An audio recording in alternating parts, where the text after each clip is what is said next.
Halo semua, kembali lagi bersama saya Angga, tutor ekonomi di Ayo Belajar. Nah, di kesempatan kali ini, di live classes kali ini, saya akan menjelaskan mengenai dampak APBN terhadap perekonomian. Ini materi untuk kelas 11 ya.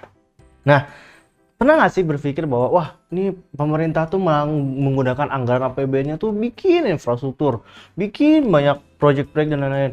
Nah, sebenarnya apa sih yang uang-uang yang dikeluarkan pemerintah tuh melalui infrastruktur, melalui proyek, melalui kebijakan-kebijakan itu apa sih dampaknya ke perekonomian?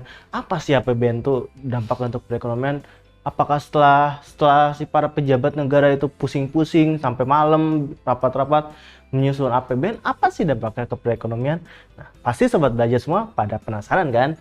Nah, tenang saja, di kesempatan kali ini saya akan membahas tentang dampak APBN untuk perekonomian dengan lebih mudah dan lebih menyenangkan. Nah, karena belajar itu sekarang sudah mudah, maka ayo belajar.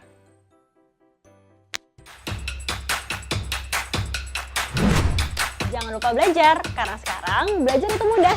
Ayo belajar!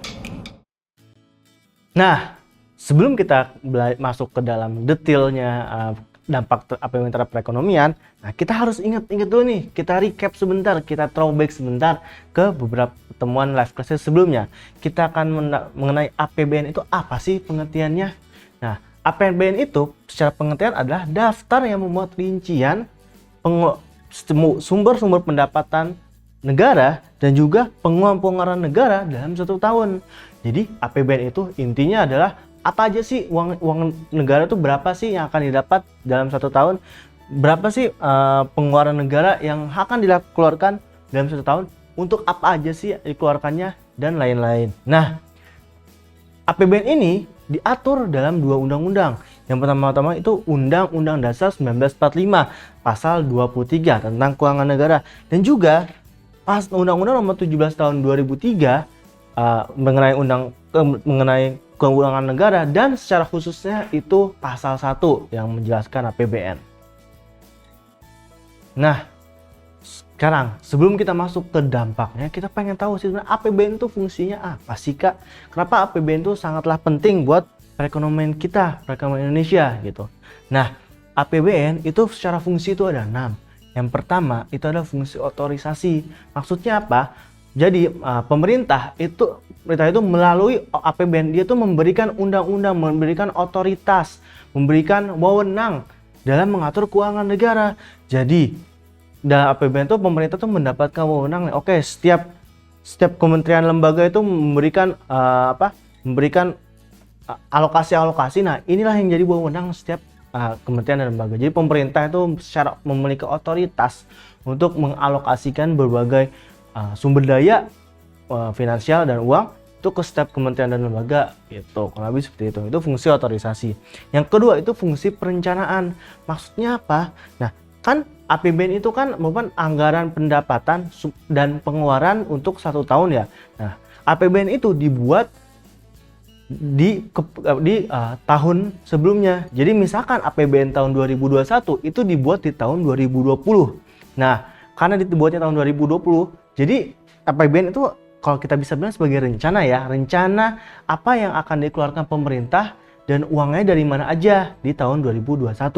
Maka dari itu nih, fungsi kedua dari APBN adalah fungsi perencanaan, di mana dalam APBN itu tersusun rencana pendapatan negara itu bakal dari mana aja, pengeluaran negara itu akan untuk apa aja.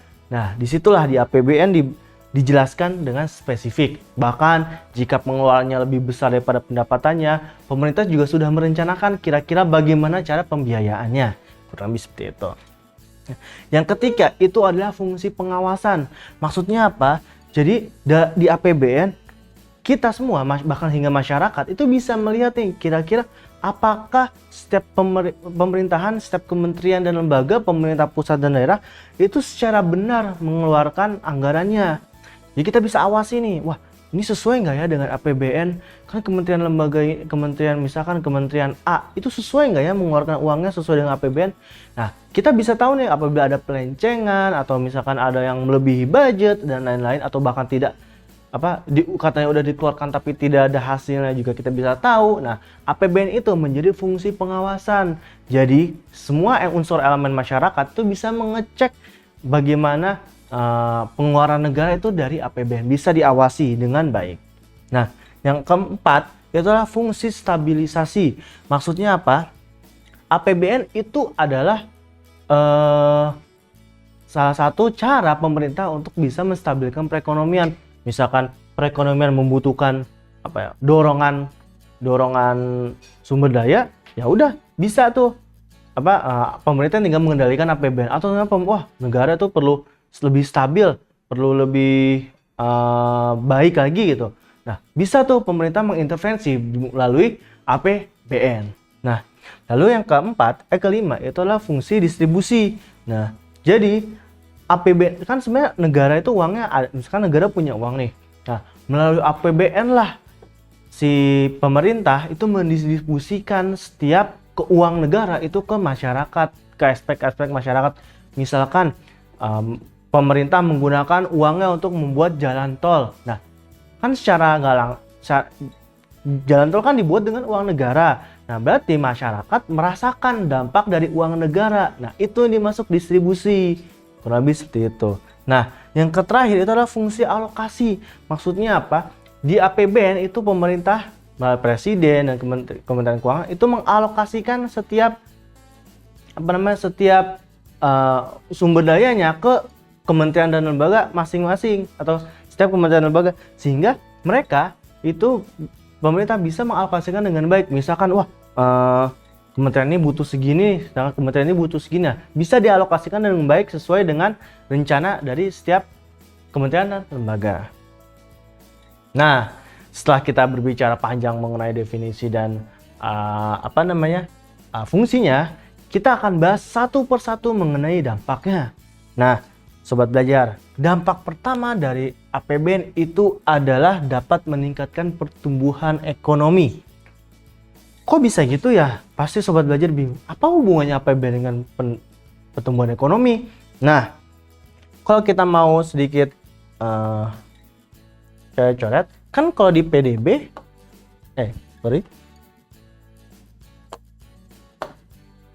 nah, kan untuk mengukur pertumbuhan ekonomi,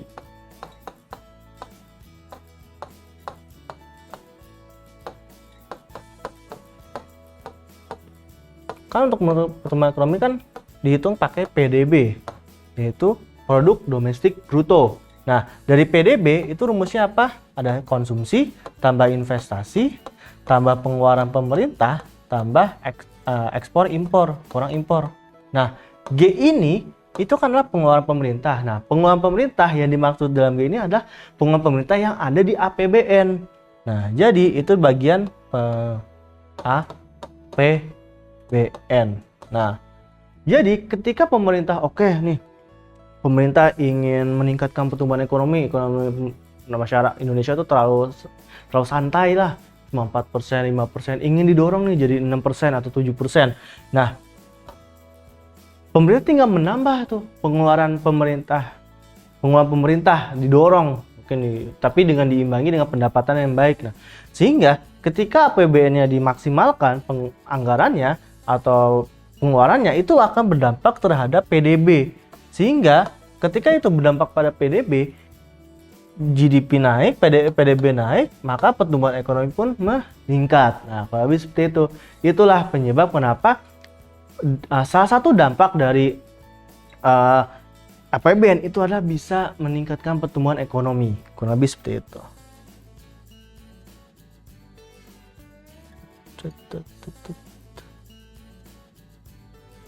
Nah, yang kedua itu adalah dampak dari APBN terhadap perekonomian adalah menciptakan kestabilan keuangan dan moneter.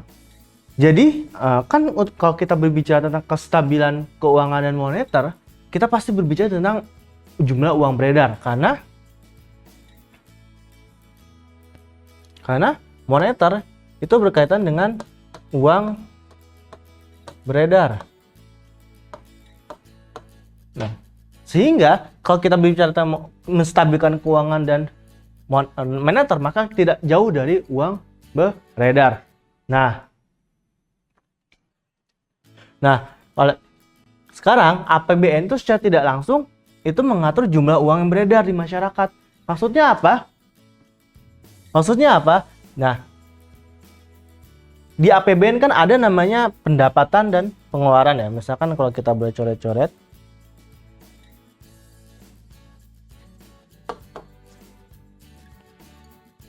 Misalkan kita boleh, APBN kan terdiri dari pendapatan. Pendapatan itu salah satu partnya itu ada pajak.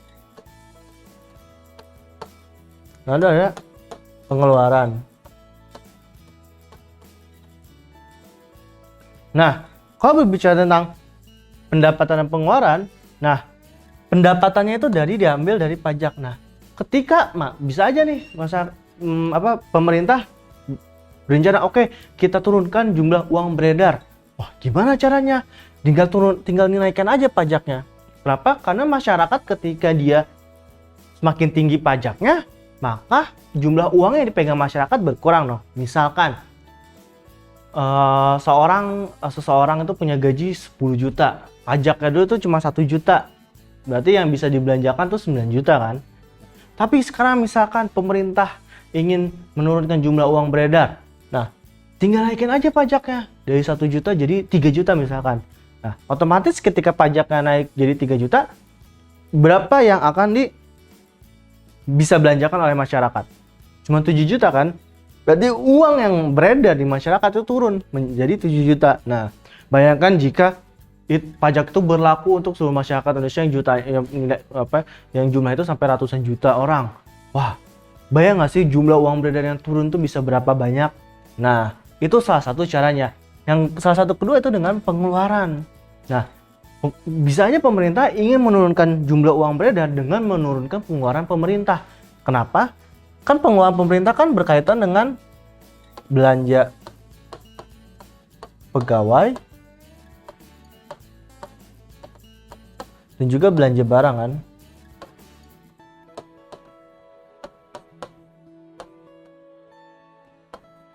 Misalkan kita berbicara tentang belanja pegawai, apabila nih misalkan ya gaji PNS diturunkan dari tadinya 10 juta jadi cuma 9 juta, diturunkan 1 juta. Nah, bayangkan PNS kan jumlahnya ada ribuan ya, bukan ada jutaan PNS itu misalkan di Indonesia. Nah, jika pemerintah ingin turunkan jumlah uang beredar lah, kita turunkan aja gaji PNS nih dari 10 juta jadi 9 juta.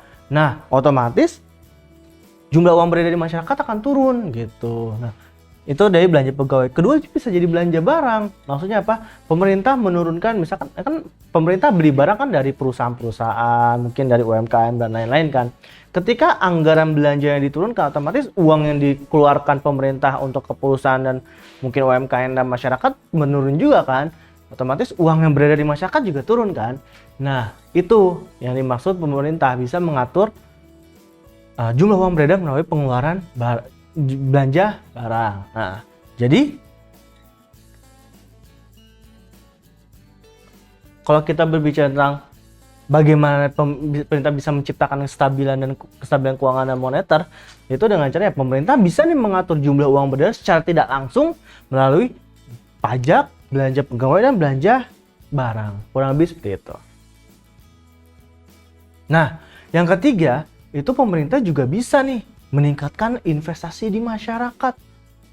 Maksudnya apa sih? Ingat ya, masyarakat di sini tuh bukan hanya masyarakat umum, tapi perusahaan-perusahaan, bisnismen, pengusaha itu juga termasuk masyarakat dalam sudut pandang pemerintah. Nah, pemerintah dapat meningkatkan investasi di masyarakat dengan cara menganggarkan pengembangan industri dan UMKM yang berperan dalam perekonomian. Nah, apa sih? Kok bisa gitu? Misalkan industri yang lagi hot ini adalah industri makanan.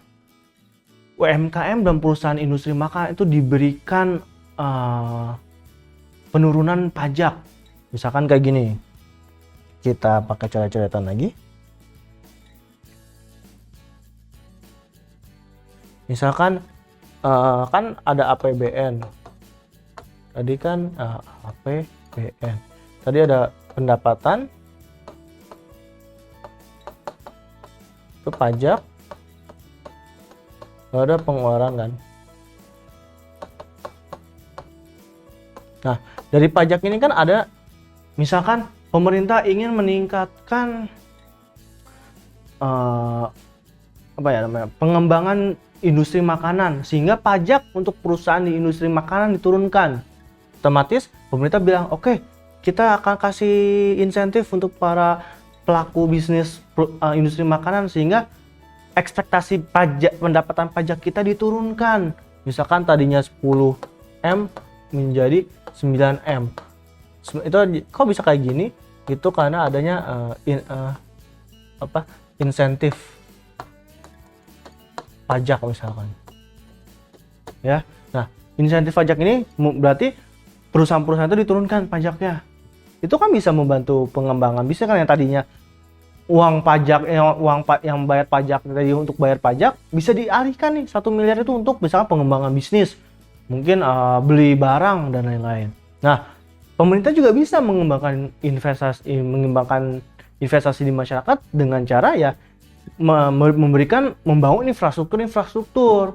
Misalkan untuk perusahaan industri makanan diberikan infrastruktur, yaitu infrastruktur mesin-mesin kepada para pelaku bisnis UMKM industri makanan, kurang lebih seperti itu. Intinya ketika itu terjadi, otomatis kan si para UMKM dan pengusaha industri makanan kan bisa lebih berkembang lagi kan. Itu yang dimaksud dari hal ini. Nah, yang keempat adalah memperlancar distribusi pendapatan. Maksudnya apa? Di APBN itu kan ada belanja pegawai, belanja barang, dan jasa ya. Nah, maksudnya dari distribusi pendapatan itu bukannya pemerintah secara langsung ngasih uang ke setiap masyarakat, bukan.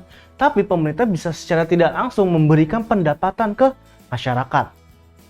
Ada 2 cara. Kalau belanja pegawai jelas nih, pemerintah menggaji PNS, menggaji aparatur negara. Ya, jelas itu melakukan distribusi pendapatan ke masyarakat melalui belanja pegawai PNS. Nah, tapi kalau ada belanja barang dan jasa, pemerintah tuh bisa secara nggak langsung. Misalkan pemerintah beli bangku 10 juta pieces, bayarlah ke perusahaan nih.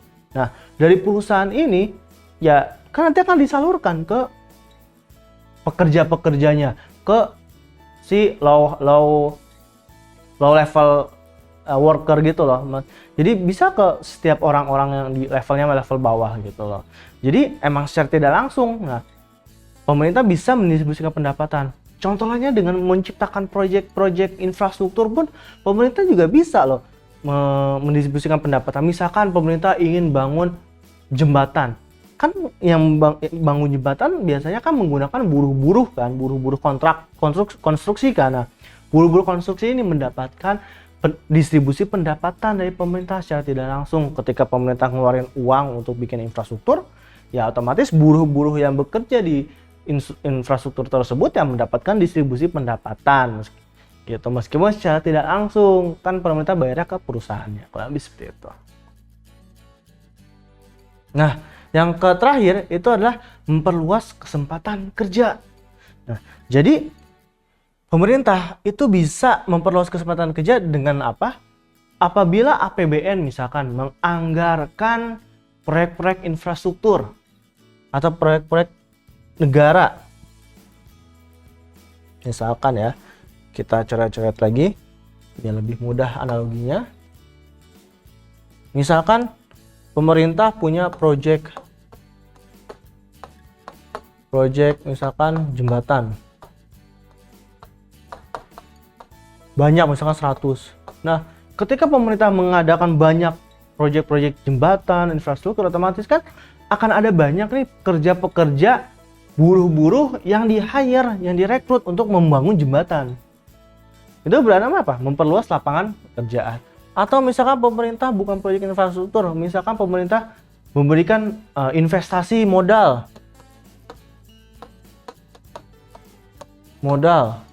ke misalkan BUMN, sehingga BUMN itu bisa meningkatkan performa. Ingat kalau di hukum ekonomi, ketika BUMN ingin meningkatkan performanya, misalkan PLN dia ingin meningkatkan produksi listriknya, otomatis kan dia akan menambah produksi kan, menambah produksi bisa dari teknologi, mesin, dan tentu saja dengan manusia. Ketika ingin meningkatkan performa, otomatis dia pasti merekrut tenaga kerja baru gitu loh. Karena kan nggak mungkin misalkan ingin meningkatkan produksi tapi orangnya itu aja, tidak akan cukup sumber daya yang dimiliki. Oleh karena itu pemerintah itu meningkatkan lapangan kerja dengan memberikan proyek-proyek baik itu secara langsung ataupun investasi melalui BUMN. Tapi seperti itu. Nah, tadi kan kita udah berbicara panjang lebar mengenai APBN, dampak APBN. Tapi kalian ingat, kalian udah pernah lihat gak sih APBN itu sebenarnya seperti apa? Sobat Belajar saya yakin Sobat Belajar pasti belum pernah. Oleh karena itu, saya akan kasih sedikit nih postur anggaran APBN di tahun 2020. Kok 2020 Kak? Karena 2021 itu baru diresmikan. Jadi mungkin belum ada datanya. Nah, ini adalah postur APBN di tahun 2020. Nah, kalau kita lihat di postur APBN ini, pemerintah menganggarkan pendapatannya itu sebesar 2.233,2 triliun. Wow, uang yang banyak ya. Nah, dapatnya itu dari mana aja? Misal pemerintah menganggarkan, oke, di tahun 2020 kita akan dapat penerimaan pajak sebesar 1.865,7 triliun. Lalu selain itu pendapatan bukan pajak ada sebesar 3.367 triliun. Yang terakhir ada penerimaan hibah sebesar 0,5 triliun. Nah, pemerintah udah menganggarkan nih, udah berpikir, oke, kita proyeksikan bahwa akan ada segini nih, 3 sumber pendapatan untuk APBN 2020. Nah, kalau kita udah lihat ini, nah, lalu kedua itu belanja negaranya. Pemerintah menganggarkan akan ada pengeluaran negara sebesar 2.540,4 triliun. Nah, itu terdiri dari belanja pemerintah pusat sebesar 1,1683,5 triliun dan transfer ke daerah dan dana desa 859 triliun. Maksudnya apa sih ini? Maksudnya transfer ini adalah, jadi kan misalkan ada APBD nih. Ya kan, kalau ada APBD kan bisa pemerintah provinsi, pemerintah kabupaten punya APBD. Nah, salah satu dari pendapatan APBD itu adalah ini, masuk nih, transfer dari pusat. Jadi salah satu pendapatan daerah itu adalah transfer dana dari pusat ke daerah. Lebih seperti itu. Nah, ini juga tetap harus dianggarkan gitu, karena pemerintah pusat mengeluarkan. APBN itu adalah pemerintah pusat, APBD itu pemerintah daerah. Nah, udah ini.